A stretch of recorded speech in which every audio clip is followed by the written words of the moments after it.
नेताओं के चालान क्यों नहीं, नेताओं पर जुर्माना क्यों नहीं। दोस्तों, मसला कोरोना का है। कोरोना को लेकर बड़ा बड़ा ज्ञान देने वाले वो लोग, वो नेता आज क्या कर रहे हैं उन रैलियों में, जहां पर वो खुद अपने ट्विटर हैंडल से तस्वीरें साझा करते हैं। लाखों सैकड़ों की भीड़ होती है, लेकिन जुर्माना आप पर, हम पर और आम आदमी पर होता है। इसलिए आज मेरा यह प्रश्न है कि जुर्माना नेताओं पर क्यों नहीं। पहले कुछ तस्वीरें आपके साथ साझा करना चाहूंगा। वो तस्वीरें देखकर आप खुद आकलन करिए कि कैसे सैकड़ों की भीड़ इकट्ठी होती है। सैकड़ों की भीड़ इकट्ठी होने के बाद ये तस्वीरें सार्वजनिक रूप से साझा की जाती हैं। तस्वीरें आप देख सकते हैं, कौन नियमों का पालन कर रहा है। अब आप कहेंगे कि एक पार्टी और एक दल के आप ये तस्वीरें क्यों दिखा रहे हैं। दरअसल शुरुआत यहीं से होती है।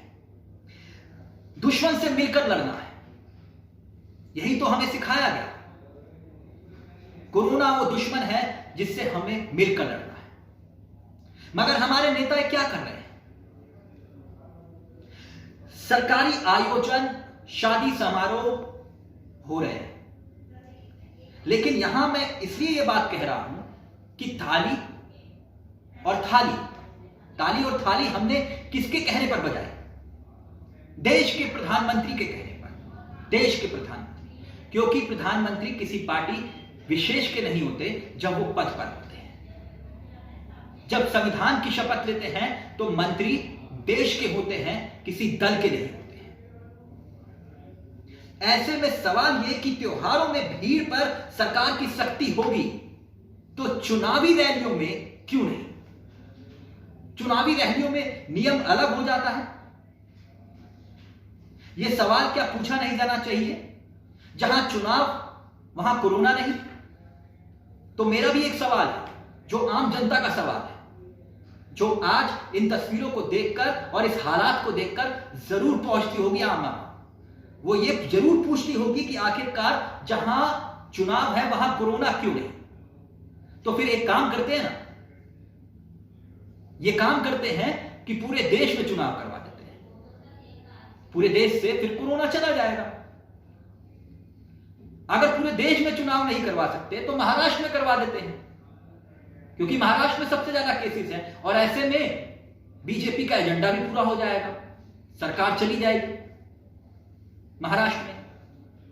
जिम्मेदारी नैतिकता के आधार पर सबकी है।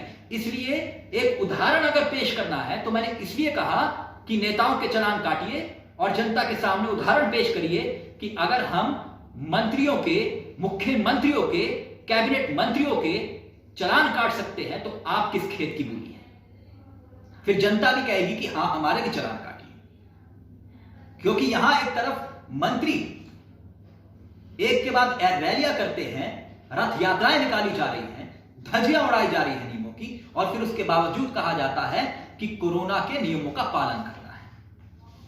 और मीडिया में तस्वीरें कैसे आती हैं, जब आप देखेंगे तो सत्ता पक्ष, यानी कि जब बीजेपी की रैली होती है तो धड़ाधड़ खचाखच एक तरफ विंडो बड़े नेता की कटती है और दूसरी तरफ खचाखच भीड़ दिखाई जाती है। खैर, 25 मार्च पिछले साल का जिक्र मैं कर रहा हूं। 25 मार्च जब लॉकडाउन लगा था तब देश में 519 केस थे। 519 केस। और उसके बाद दूसरा लॉकडाउन जब लगा 14 अप्रैल, तब देश में कितने केसेस थे? 10,000। तीसरा लॉकडाउन 3 मई को लगता है जब देश में 40,000 केस हो जाते हैं। और इस वक्त जब मैं आपसे बात कर रहा हूं तो केस 90,000 के पार पहुंच गए। और जब यह आप वीडियो सुन रहे होंगे तो हो सकता है कि आंकड़ा 1 लाख के करीब पहुंच चुका होगा, तो कोई हैरानी की बात नहीं। आंकड़ा बढ़ रहा है। अब सवाल यही कि आखिरकार लॉकडाउन की मैं पैरवी नहीं कर रहा हूं, मैं लॉकडाउन की पैरवी नहीं कर रहा, लेकिन मैं यह प्रश्न खड़ा कर रहा हूं जो आम जनता का प्रश्न है कि आखिरकार अगर लॉकडाउन लगा, लॉकडाउन अब लगा, तो फिर वो किसकी जिम्मेदारी होगी। वो किसकी जिम्मेदारी होगी अगर लॉकडाउन लगा। वो कहते हैं ना दोस्तों, जब हम सीट बेल्ट लगा लेते हैं, जब हम सीट बेल्ट लगा लेते हैं तो हम तेज गाड़ी चलाते हैं, क्योंकि ज्यादा एक्सीडेंट तभी होते हैं जब हम तेज गाड़ी ये सोचकर चलाते हैं कि हमने सीट बेल्ट पहन रखी है। ये बात मैं इसलिए कह रहा हूं कि सितंबर के बाद कोरोना के हालात, अब जो अप्रैल आया उसमें सबसे बड़ा पीक देखा जा रहा है। ऐसी स्थिति में हमने सोचा वैक्सीन आ गई, कोरोना खत्म हो गया, और ऊपर से रही सही कसर हमारे बड़े दिग्गज नेताओं ने पूरी कर दी। जो पश्चिम बंगाल में रैलियां हुई, उसके बाद तस्वीरें साझा हुई, तो कोरोना जनता को लगा कि चला ही गया। अब भुगतेगा कौन? वैक्सीन। हम पूरे दुनिया में कह रहे हैं कि वैक्सीन ले लीजिए, हम दे भी रहे हैं, कई देशों को हम वैक्सीन सप्लाई कर रहे हैं, लेकिन अपने घर में क्या स्थिति है? वैक्सीन लगा नहीं पा रहे, पूर्ति नहीं हो पा रही है। और अमेरिका जैसा देश जहां पर 30-30, 40-40 लाख रोजाना वैक्सीनेशन का काम चल रहा है। तो सवाल यही है, जिस दिन जुर्माना आम जनता की बजाय नेताओं पर लगना शुरू हो जाएगा, तब उस दौरान समझिएगा कि वाकई में हालात सुधर जाएंगे। तब नियमों का पालन आप भी करेंगे और हम भी करेंगे। तब जनता भी कहेगी कि हां, चालान हमारा भी काटिए। आज की डेट में आप निकलते हैं घर से बाहर, तो गाड़ी के बाहर ट्रैफिक पुलिस वाले खड़े हो जाते हैं कि चालान दीजिए, मास्क नहीं पहना। और रात को लॉकडाउन, मैं लगातार कह रहा हूं, रात को लॉकडाउन का लॉजिक सवाल खड़े करता है, क्योंकि कोरोना क्या रात को ही जागता है? ये वीडियो आपको अच्छा लगे तो लाइक, शेयर, सब्सक्राइब करिएगा, मेरे हाथ मजबूत करिएगा, कलम को मजबूत करिएगा। और हां, मेरी मुहिम लगातार बेरोजगारी को लेकर जारी है। तमाम राज्यों के बेरोजगारी को लेकर आंकड़े मैं लगातार अपने YouTube चैनल पर साझा करता हूं, उस पर चर्चा करता हूं।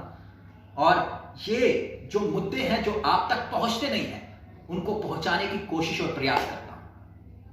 नमस्कार, जय हिंद, जय भारत।